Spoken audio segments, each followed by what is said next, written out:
Heyo, so it's me, gift back with another video. We are going to be talking about video games that I have personally beaten. Um, I know I've had some people actually mention that you seem to like to collect video games, but you actually like to play them. They think I just like having something on the shelf that looks pretty. It's not the case. I actually do really enjoy playing video games, buying video games. Um, I've been a video game, I've played video games since I was roughly about 6 or 7. Um, I know I started with the NES, the Game Boy, the arcade systems, and stuff like that, and really just got into it quite a bit in my 20s. I do remember playing the Super Nintendo, the uh, the NES, the Super Nintendo systems like that. But it wasn't really until the 64 came out that I actually got that really big boom of wanting to play games and beat games. Um, and I have done quite a bit. So the first game I wanted to talk about is Lord of the Rings War in the North. I finally beat this game. I know when I did a video of what I'm personally playing a couple of months ago, this was on my list. It did take me a while. Unfortunately, I only get to um, play vintage video games on Saturday nights. It's just the way my schedule goes as a father, holding down a job, husband helping out with cleaning the house, working, all that stuff. Um, I only really get to play the vintage video games on Saturday nights for about a couple hours. Really enjoyable, love every minute of it, but that means it takes me a longer time to actually beat these games. This one I have beaten before. This was a replay for me. I re-bought this game. I wanted to play it. I remember it being a lot of fun. I am a big fan of the dungeon crawler hack and slash games. They're always fun. Baldur's Gate Dark Alliance was one of my absolutely favorites. This is a very close second. My cat wants cuddles right now. So, but ow, no claws. Um, but yeah, this one was if you're looking for a good hack and slash game, this is very comparable to Baldur's Gate Dark Alliance. It I'm sure it's probably not as long. This seemed to be a very short game. Um, it really only took me like 3 or 4 weekends to actually do it. And like I said, only playing about 2 to 3 hours, a weekend. That really isn't a lot. If you're a huge Lord of the Rings fan, this is a story that is kind of a must play, must see. It does have some returning characters from the movies, from the books, and then it has like corresponding timelines. So this you get to Rivendell just after Frodo and his group leave. Um, you do meet up with Strider. You do meet up with uh, I do believe Gandalf's in it. There are quite a few other characters. The Witch King Agendaur, he's in this. Actually the main villain. And it is a lot of fun. It's really enjoyable. They do bring out another dragon, so we know that Smog's not the only one in the universe. It talks about the different trolls, the different go or different little orcs, and man, I'm blanking on the little guys' names. Goblins, I guess. Yeah, goblins would be would be what they are. It does bring up the different versions. There is an exploding kind that makes things rather interesting. And as far as the levels go, they're expansive. They're beautiful. They have definitely different personalities. I know you go through Mirkwood. Um, you go through a cemetery. You go through a mountain uh, region.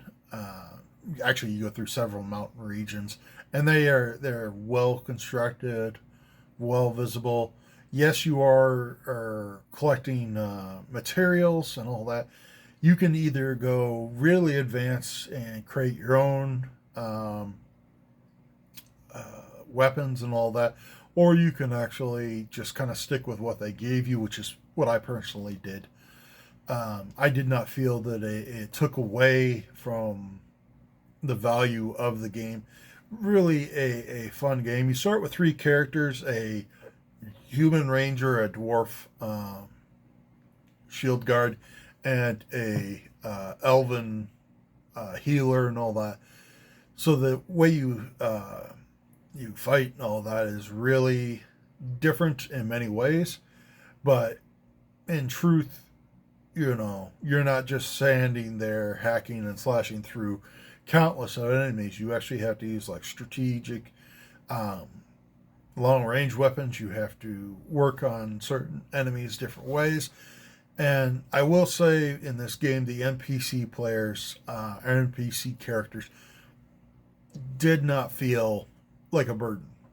I know with some games like this, when you have other companions, they're always screaming to get healed. They're always screaming to get helped. When you get hurt, they never come over and help. They're very clueless. They're taking enemy fire. They don't immediately search out you. I did not feel that with this game. The characters were very responsive to it when you got hurt. Um, you could actually like go off to a certain section, and these NPC players would still be holding their own when you got back there. Their enemies would be um, either defeated or close to it. So they really didn't feel like a burden as most NPC characters are. One of the things I really did like was the voice acting and the character's personality.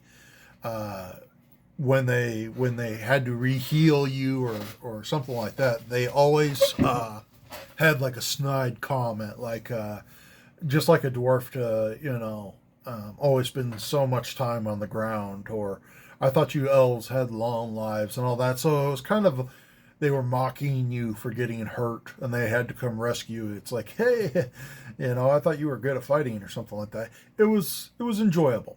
And there was quite a few lines that I found myself using probably at the most inappropriate times, but probably one of my favorites is "A dwarf is upon you," and just you know almost yelling at as a battle charge, "A dwarf is upon you," you know. Um, Even my kids have started saying that a little, so I find that enjoyable. It's just a good story, a good hack and slash. The levels are not copy, cut out, paste versions of themselves. They actually do have different personalities, different things. Yes, you're looking for hidden walls. Yes, you're looking for piles of bones and armor. Yes, you're looking for little hidden pockets of gold and all that. But they do make it fun. They do make it enjoyable. Like I said, the enemies, they aren't, five enemies and then you're done. They actually have characters that you cannot take on, up close. They have characters that you do not want to take on range. Um, so I really did find it an enjoyable game. Definitely worth it. The story for, like I said, the Lord of the Rings is very, very good, very enjoyable if you're a fan of that. They do have quite a bit of lore that the books may touch on, but they expound a little more on it. So if I had to give this a 1 out of 10, I'd probably give this a good 7 because it is a lot of fun. It is really enjoyable. It is a good hack and slash.